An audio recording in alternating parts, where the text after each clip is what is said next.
that connect our work. Thank you. That connect our work, right? There's so many threads, and one of the principal threads that we're drawing on is Black aesthetics and Black life.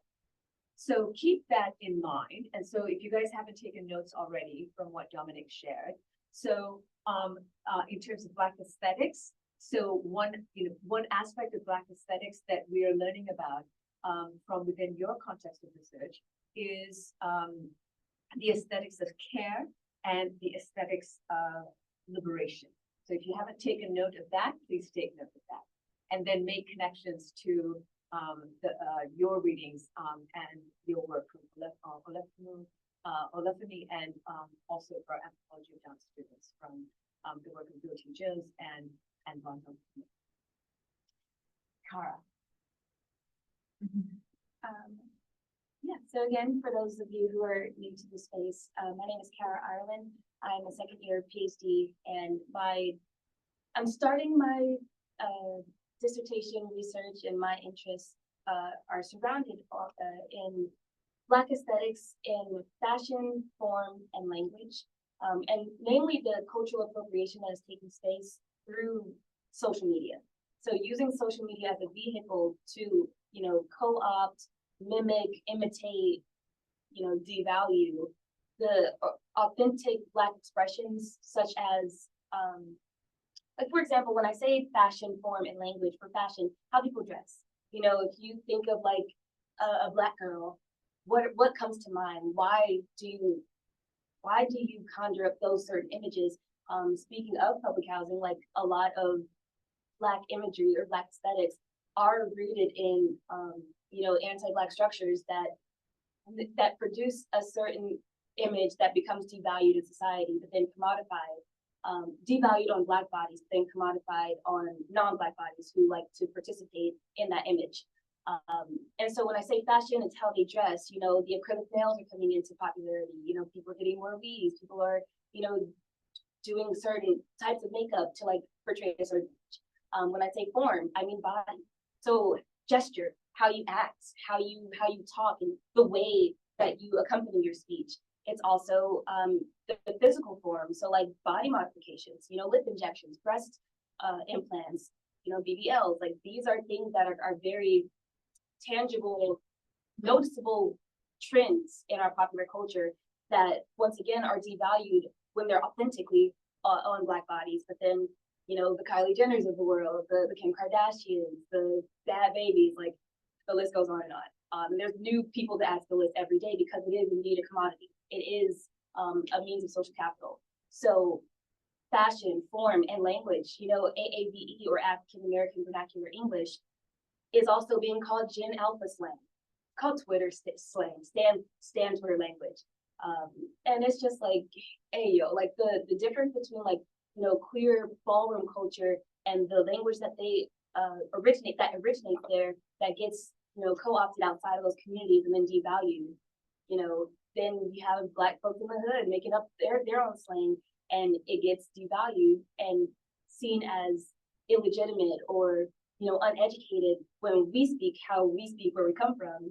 But Billy walking down the street talking about he finna do something, he about to do this, and the food is busting, this snaps. Like, people using slang outside of the context, it's fine, I guess. But my research centers on why we are so divorced from its origins, and also why those origins are not seen as legitimate means of gaining social capital for Black people. So my research on Black aesthetics centers on more of the traditional usage of the word aesthetic. It is what it looks like, it's what it sounds like, it's what it tastes like, what it smells like these sensual, tangible images that we behold, that we can see transforming on social media. And I'm framing social media as the vehicle that makes this accessible to a lot more other people.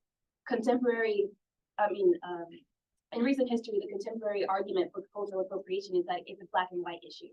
White people are co-opting Black aesthetics. Now everybody's doing it. Everybody's in on it. I was walking down the street the other day in Amherst, which is a predominantly white space, but there's a very significant Asian population. I was walking down the street and I heard this guy holler, "Man, we finna holler at all the fine shawties tonight." I turned around, fully expecting a black man, Asian boy. I said, oh my gosh, it's worse than I thought. So, you know, the aesthetic, the black sense, you know, the accompanying way that you speak, it's not just what you say, it's how you say it, how you move when you say it, what you intend to portray when you do that.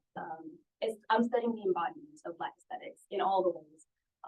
And why that's getting used as like a means of like being cool, like being funny, like more aggressive, whatever, or more sexual, more desirable. So there's a lot of different aspects to my research, but I am using the traditional understanding of aesthetic as in the image, the visual image. So that's my research. Wonderful, thank you. I know. I'm sorry, I know. All right. Yeah. So as it says on here, I'm studying the gentrification of the art market in Chicago's South Side. I'm going to talk more about like the genesis of my project because I think it's important to understand the layers of it. So basically, do you guys know the geography of Chicago a bit? Or okay. So the south side of Chicago, as the name says, it's the south part of Chicago, right? It's where there's mostly like racial segregation, so it's predominantly black neighborhoods. But within those black neighborhoods, so you have Bronzeville here on the very south of Chicago, and then you have Woodloch here, and in between you have Hyde Park, where the University of Chicago is, right? And University of Chicago in the 50s and 60s decided to gentrify this neighborhood. So gentrification means like catering to a more like, middle class inhabitants. So they transformed the way the neighborhood looks and the way it functions and the way people navigate the space. And something to know about Hyde Park is that it's actually a mixed racial neighborhood, which is very, very known nationally for its art. Most artists in Chicago were born and resided in Hyde Park, whether they were white or black or anything in between, right? But in the 50s and 60s, when the University of Chicago funded that gentrification, it expelled and relocated black businesses, and especially black artistic businesses. And as a result, a lot of black artists went to like Bronzeville and Woodlawn to reconstruct their businesses and their audience. But in that process, they rethought what it meant to be artists and what it meant to like produce black art. And that's when kind of the black art movement emerged in the 60s.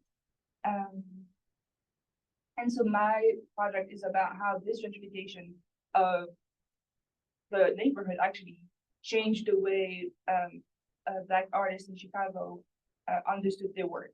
And that's actually one of the founders of the phrase black aesthetics, Hart Fuller, who you rely on a lot for your own work. He was actually not a native, he was native from Detroit, I think, but he moved to Chicago in the late 50s or early 60s.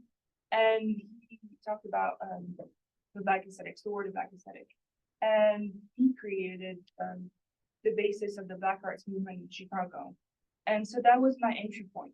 But then, because the urban renewal happened in the 50s and 60s, which is before the black arts movement and after the Chicago Black Renaissance, which is another movement. I don't know if you guys heard of the Harlem Renaissance in the 20s and 30s.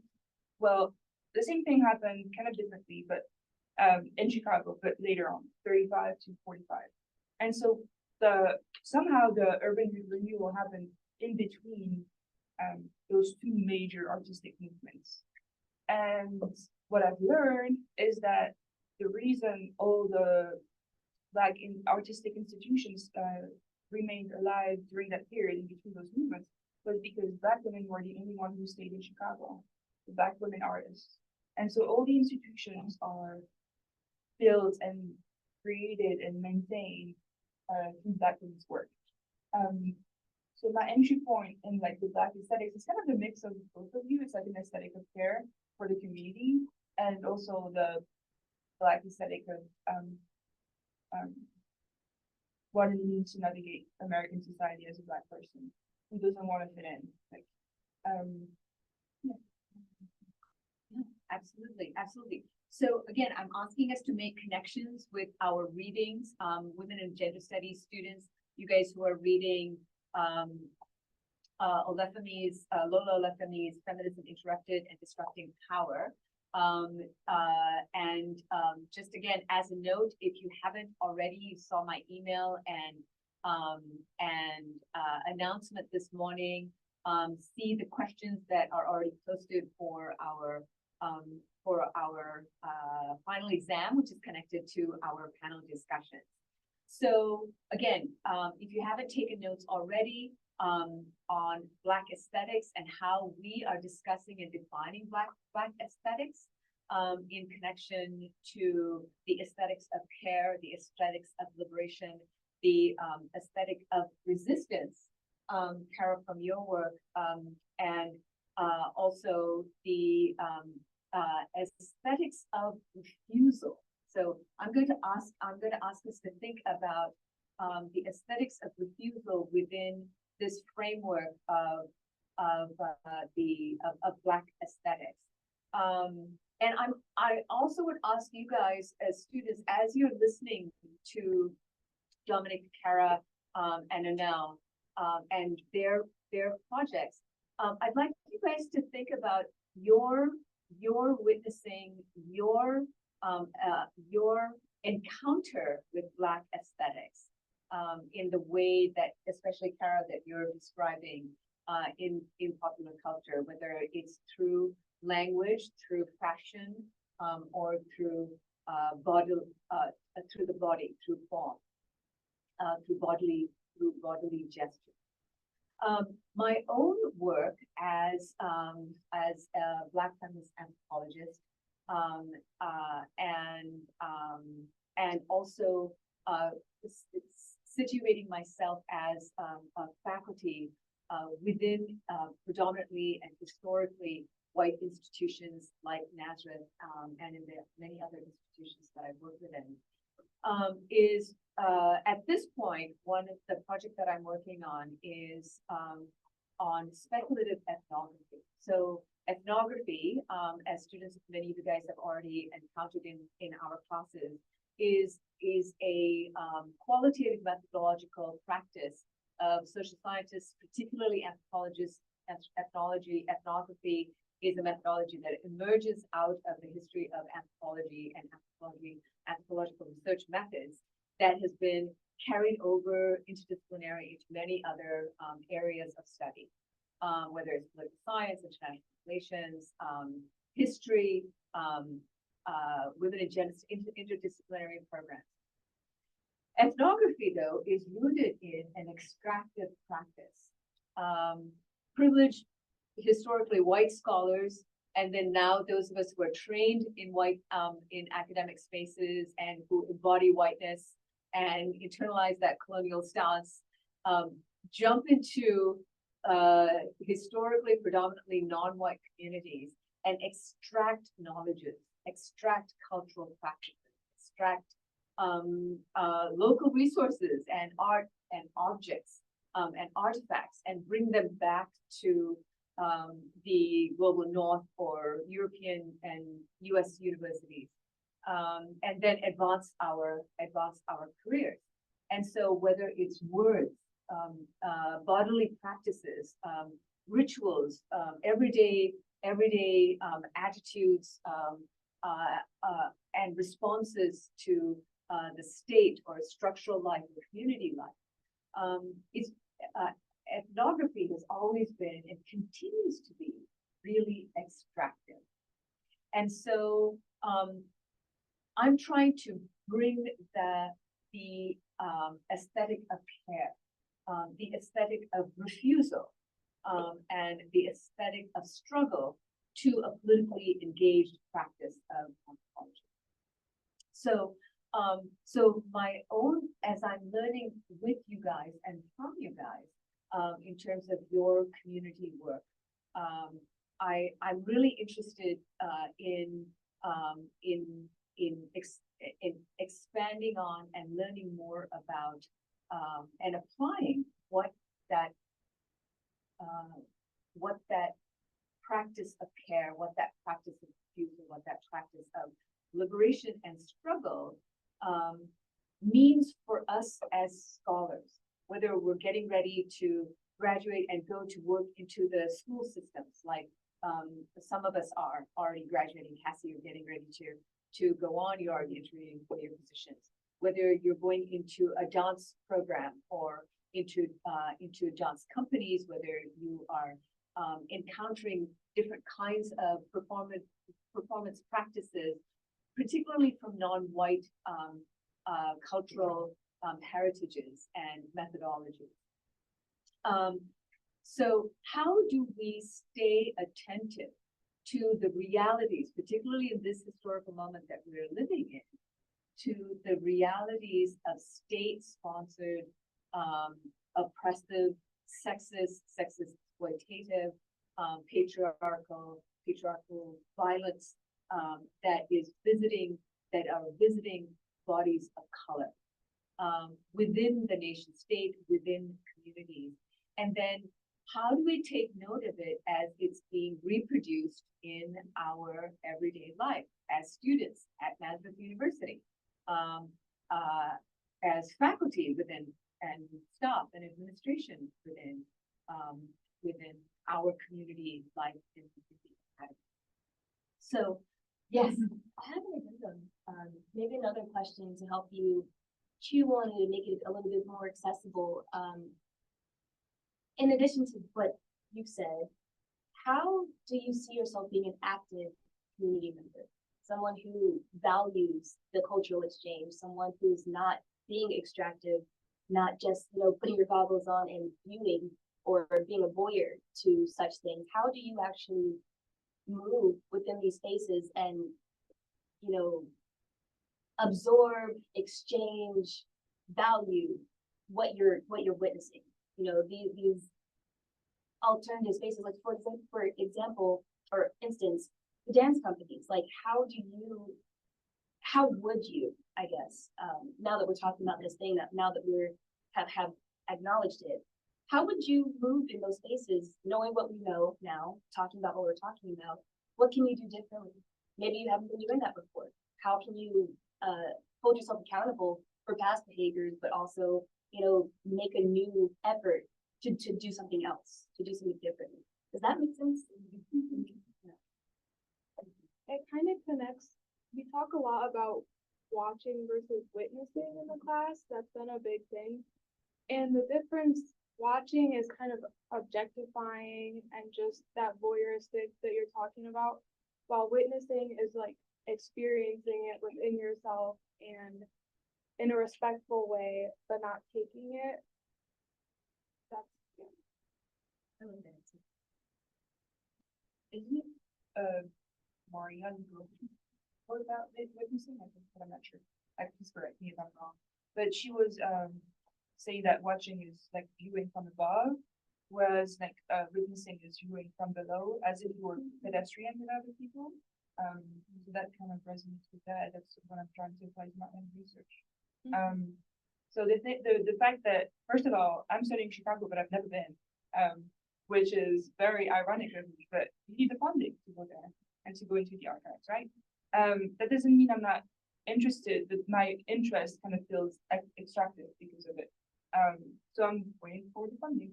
And second of all, I'm a white body entering into a predominantly like black space. So my positionality is going to be very prominent, like physically and even like intellectually. But because I'm studying, as I said, when those black artists moved outside of Hyde Park to Woodlawn and Bronzeville, they brought with them other ways of understanding art and making art. And they saw art not as a product, but as a process. And that process was anchored in community building. For example, OBASI, who was the organization for the Black social cultures, I don't remember it right now on the top of my brain, but basically it was an organization created by Hart Fuller, who's always there somehow. And they created what we call the wall of respect.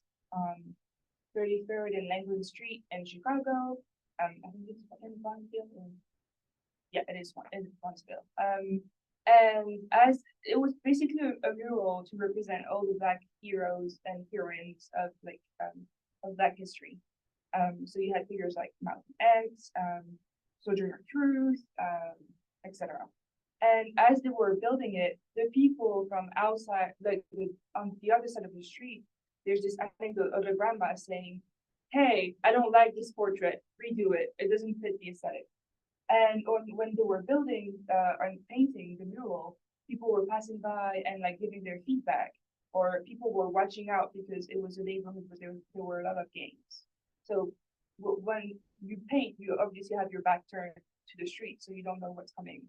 And so they relied on other people for security, community. And then once the mural was created and finished, there were tons of musicians coming to play.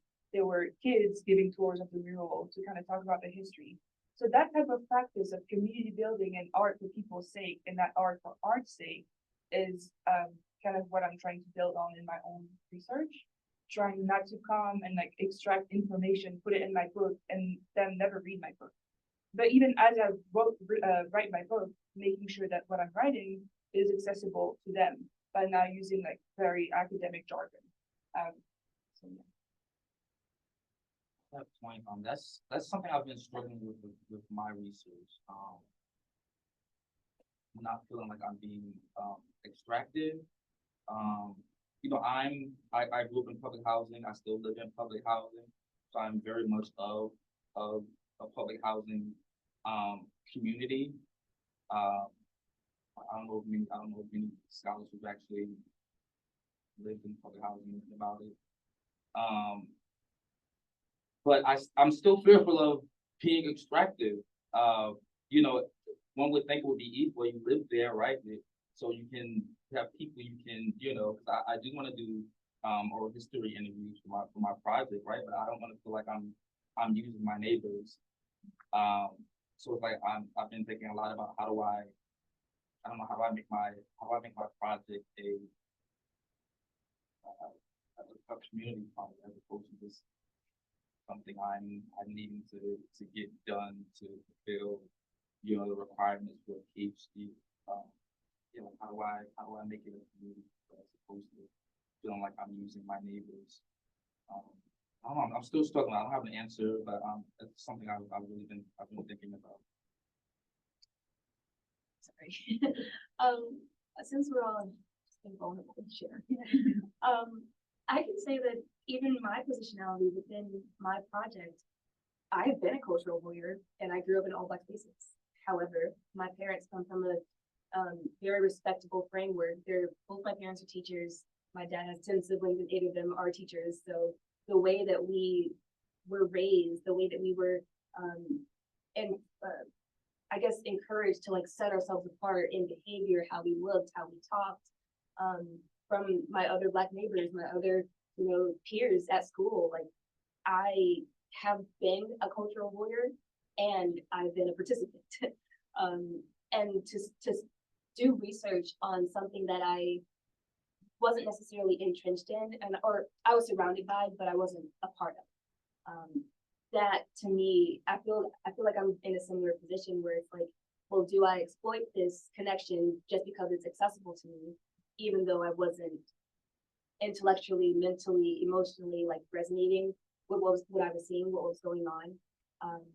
I'm very cognizant of not making those, prior, the way I was raised, like those prior, what's the word, like assumptions, like expectations, like all the things, part of that work. Like I have a tattoo that says knowledge is death, which sounds very like violent and extractive, but like we were talking about how I think that when you learn something new that like is completely in contrast to like what you're raised to believe or what you are exposed to, whatever your personal narrative is, you kind of have to kill your the previous version of yourself in order to accept fully and embody this new knowledge. And if you don't, then it threatens to show back up in inopportune ways. It threatens to show back up in your work where you are being extracted, where you are permeating your research or whatever data you've gotten with that old narrative. You're still looking at it through the same eyes, even though you have new words to talk about it. And that's the issue with research. That's the issue with, the humanities, that the human experience is very central to it. And it's hard to not be so human and like the negative parts of like our humanity, our judgment, our biases, like our ugly parts that very much still might show up in our research, in book, even, when it's peer reviewed, because we all have the same, like it's difficult.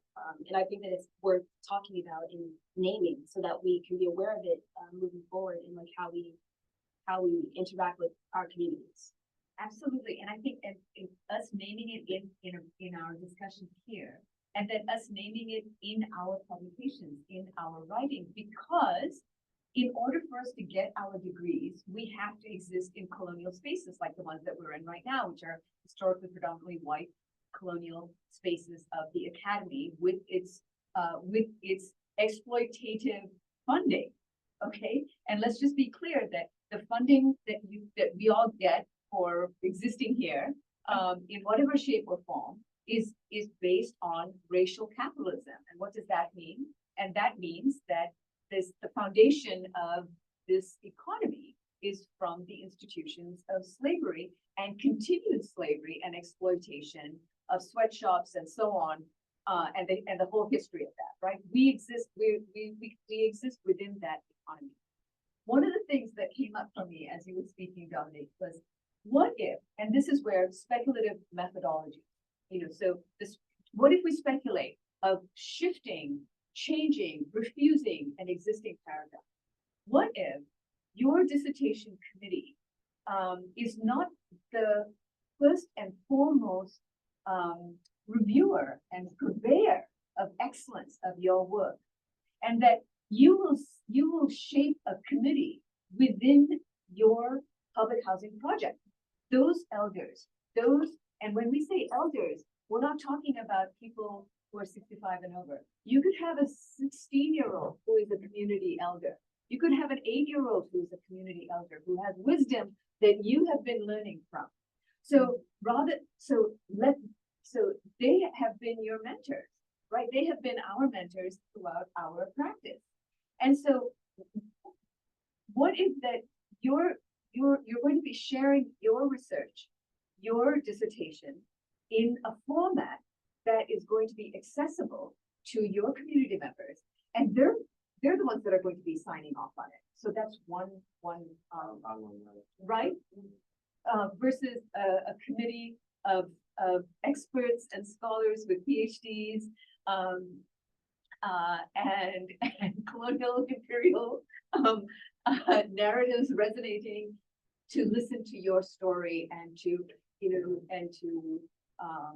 voyeuristically enter into the projects through you. So this is how a speculative methodology of refusal, a speculative methodology of care, that invites us to share with our community members.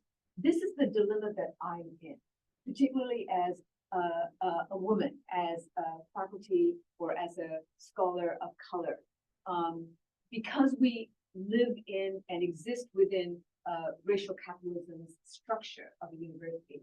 And how can we deploy my PhD to advance our community? So an example.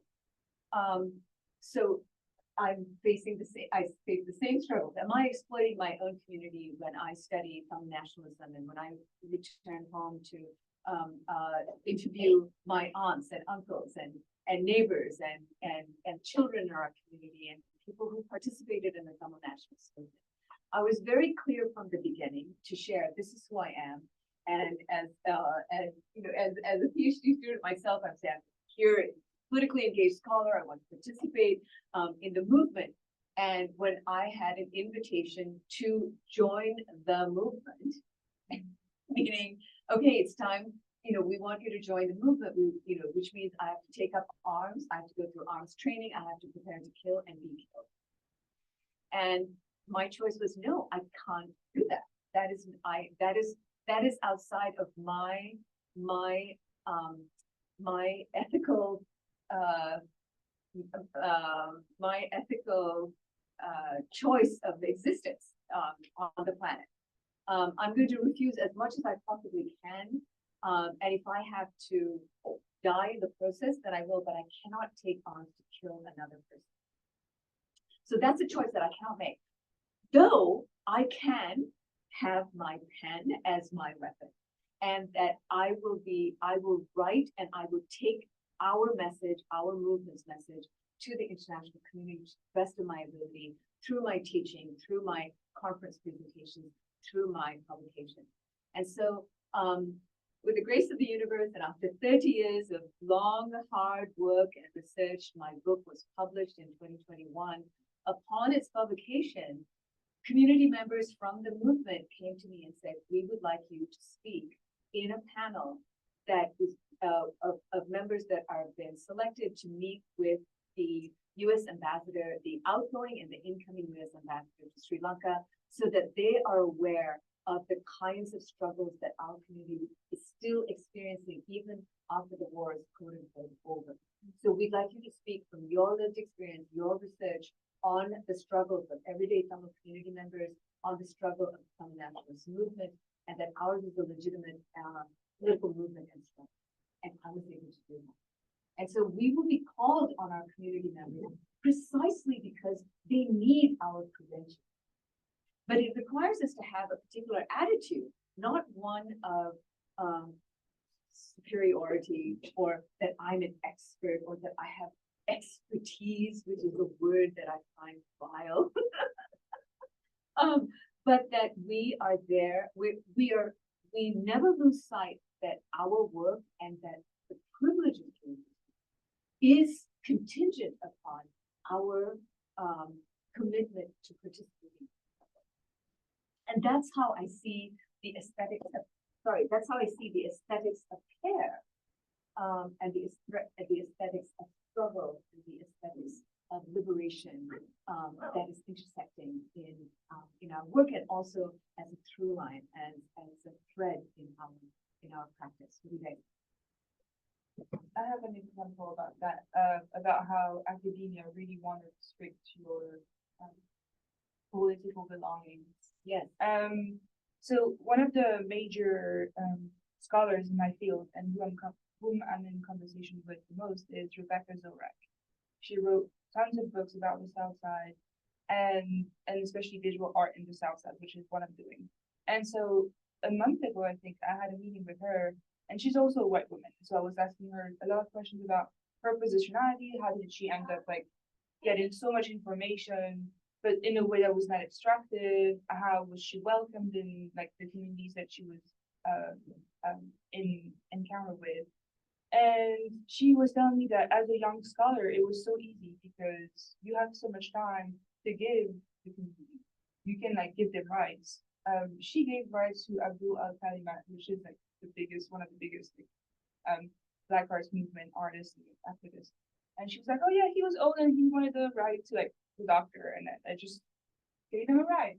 And she was like giving like free dinners, and she would always show up to people's exhibitions and blah blah blah. And she told me, but well, now that I have kids and that my book has been very authority and published, and people want me in their panels all over the country, I cannot give back anymore.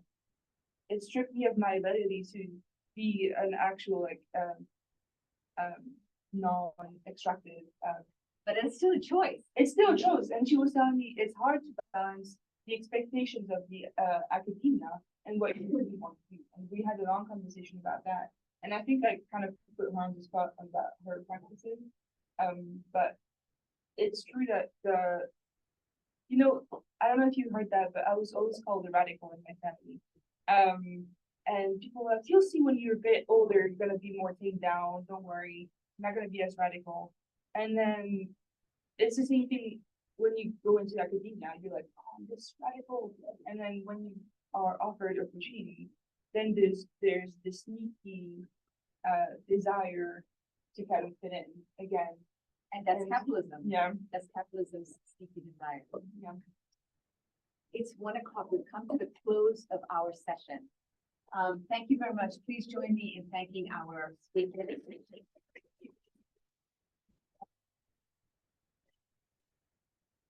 So now we're going to move into a very informal part of our time together. We have some refreshments, some little bit of bites.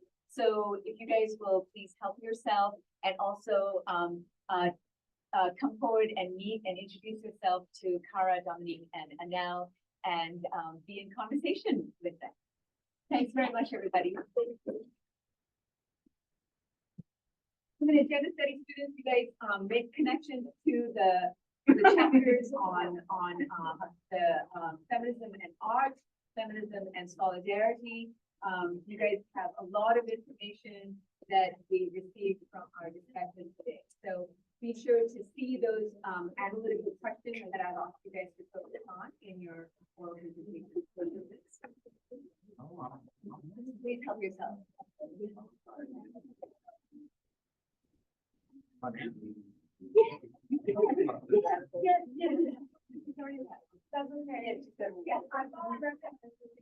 Yes. You should reach out to me. Yes. Good.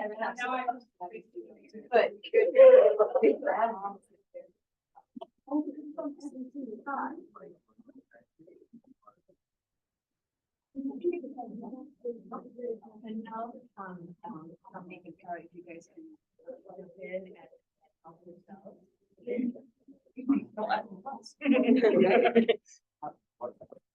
Oh, yeah. There's cups and, there's empty water and other. And